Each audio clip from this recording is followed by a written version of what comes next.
कहते हैं सच को परेशान तो किया जा सकता है लेकिन पराजित कभी नहीं किया जा सकता।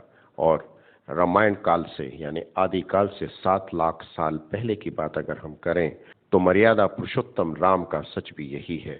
निर्देशक ओम राउत की विवादित या यूं कहें चर्चित फिल्म आदि पुरुष की बात अगर हम करें तो कहानी के तौर पर उसमें कुछ भी नया नहीं है, लेकिन प्रेजेंटेशन के तौर पर देखें तो वो एक देखने वाली फिल्म जरूर है। फिल्म में प्रभास, सैफ अली खान और कृति सेनन की प्रमुख भूमिकाएं हैं, लेकिन ओम राउत की पिछली फिल्म तानाजी को अगर हम देखें तो ये फिल्म उससे कुछ कुछ प्रेजेंटेशन के मामले में मेल खाती हुई नजर आती है। फिल्म में स्पेशल इफेक्ट्स हैं। फिल्म 500 करोड़ से ज्यादा की लागत से बनाई गई है, लेकिन अगर गौर करेंगे तो फिल्म को अगर हम ये कहें कि खोदा पहाड़ निकली चूहिया, या ये कहें कि रामायण से इसकी तुलना करके देखना इस फिल्म को इसके साथ ज्यादती होगी तो बुरी बात नहीं। फिल्म को हम अपने तरीके से देखें, उसे एंटरटेनमेंट फिल्म के तरीके से देखें। रामायण से, राम से, सीता से या लक्ष्मण से जोड़कर अगर हम देखेंगे तो फिल्म में कोई खास मजा आपको नहीं आएगा। मैं रामकिशोर पारचा, नई दिल्ली से डिफ न्यूज के लिए। आदि पुरुष नाम की फिल्म की कहानी की शुरुआत महर्षि वाल्मीकि की रामायण की तर्ज पर ही होती है, जहां जाना पहचाना राम का वनवास है, केकई के वचन हैं और उसके बाद सीता का रावण द्वारा हरण है। फिल्म की कहानी में कोई दांव पेच नहीं है। एक जानी पहचानी कहानी के बाद अगर हम देखें तो कुल मिलाकर फिल्म राम रावण के युद्ध पर ही आधारित कथा को लेकर बुनी गई है। फिल्म में राघव यानी राम, प्रभास अपनी पत्नी जानकी, कृति सेनन और सनी सिंह के साथ पिता के दिए गए वचनों का पालन करने के लिए वनवास काट रहे हैं। उधर लंका में रावण की छोटी बहन अपनी कटी हुई नाक को लेकर भागती हुई लंकापति रावण यानी सैफ अली खान के पास जाकर विलाप करती है। बहन के प्रतिशोध को पूरा करने के लिए रावण सीता का अपहरण कर लेता है। इसके लिए वह स्वर्ण मृग का रूप रचता है, जिसे पाने के लिए सीता लालायित है।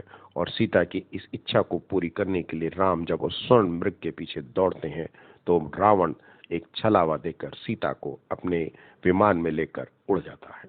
इसके बाद कहानी में हनुमान, सुग्रीव, बाली, विभीषण की एंट्री होती है और फिल्म फिर उसके बाद राम रावण के युद्ध में बदल जाती है। 7 लाख साल पहले राम की इस कहानी को आज पर्दे पर उतारना एक चुनौती तो है, लेकिन अगर हम गौर से इस फिल्म को देखेंगे तो हमें इसे रामायण से तुलनात्मक रूप में भी देखना होगा। लेकिन रामायण को अगर सामने रखकर हमने इस फिल्म को देखा तो इस फिल्म की फुस निकल जाएगी।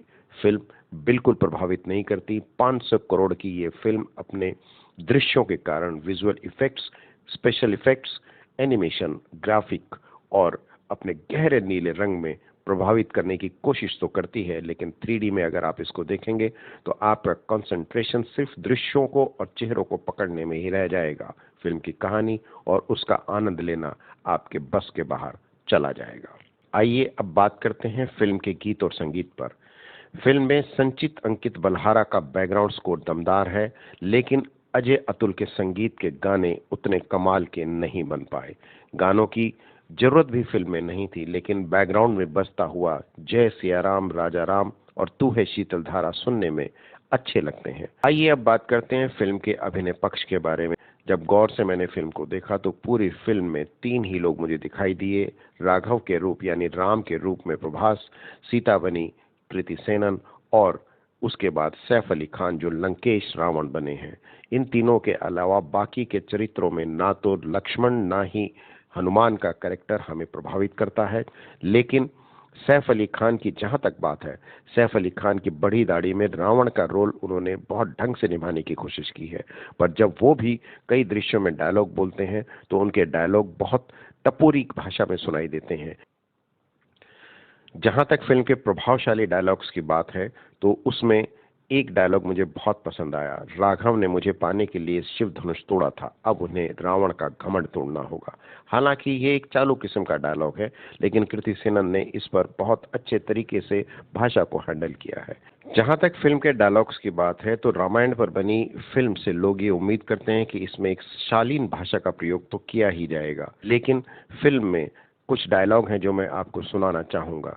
जो हमारी बहनों को हाथ लगाएंगे उनकी लंका लगा देंगे, हनुमान कहते हैं, कपड़ा तेरे बाप का, आग तेरे बाप की, तेल तेरे बाप का, जलेगी भी तेरे बाप की। या फिर तेरी बुआ का बगीचा है जो हवा खाने आ गया है। इस तरह के डायलॉग बोलते हुए रामायण के चरित्र बिल्कुल भी अच्छे नहीं लगते।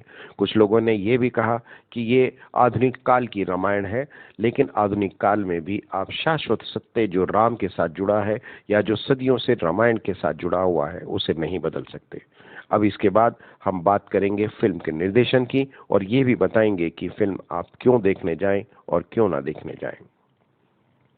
जहाँ तक फिल्म के निर्देशन की बात है तो ओम राउत ने तानाजी में जो करिश्मा दिखाया था, गहरे नीले रंग में बनी वो फिल्म एक खिंचाव पैदा करती थी।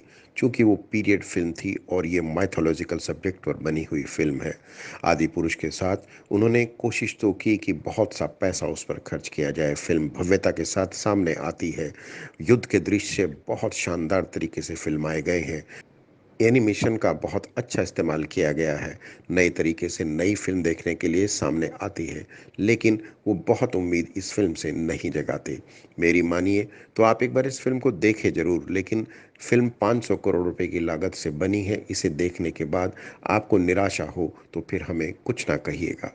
हालांकि फिल्म के प्रचार में कोई कोताही नहीं बरती गई है। चैनल्स में बहुत सारे लोग उनके लिए अच्छी बातें कर रहे हैं, लेकिन जैसे जैसे फिल्म आगे बढ़ रही है, लोग देख रहे हैं, वो आलोचना का शिकार भी हो रही है। नया सिलसिला उसके संवादों को लेकर फैला है और ओम राउत को अब ये सोचना चाहिए कि कम से कम माइथोलॉजिकल विषय यानी राम के ऊपर बनी हुई फिल्म जिसे रामायण से जोड़ा जाता है, उस पर रिसर्च करने के लिए भी थोड़ा सा पैसा और खर्च किया जाता।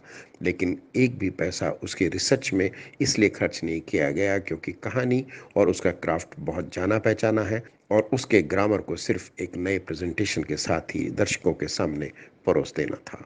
अब आगे मैं ये कैसे कहूँ कि आप इस फिल्म को देखने जाए, तो एक बार ज़रूर रिक्वेस्ट करूँगा कि आप फिल्म को देख लें, लेकिन फिल्म देखने क्यों ना जाएं। अगर आप इसकी तुलना रामायण या पिछली फिल्मों से कर रहे हैं तो बिल्कुल भी इस फिल्म को देखने की जाने की ज़रूरत आपको नहीं है। मैं रामकिशोर पारचा, नई दिल्ली से डिफ न्यूज़ के लिए।